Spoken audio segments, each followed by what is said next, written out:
Kung wala pa sila budget para sa gutter, kung wala po sila budget para magpa-flooring diri sa kilid, so mo lang yung simple kay nga tips. O pamagi tungod kay kani siya, naghagor jud ko ni mga idol, wala jud ko gastuhan bisag piso.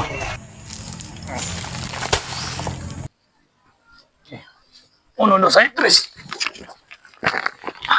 So ang purpose din nato ani mga idol maong kaning atong gipasan ato ning i-guide dia sa kilid kay para dipinsa ni siya sa mga bato nga atong ibutang unya di asto nga para dili mga palid kung pananglitan kusog kayong ulan o kusog kayong tulo sa atop gikan sa ulan.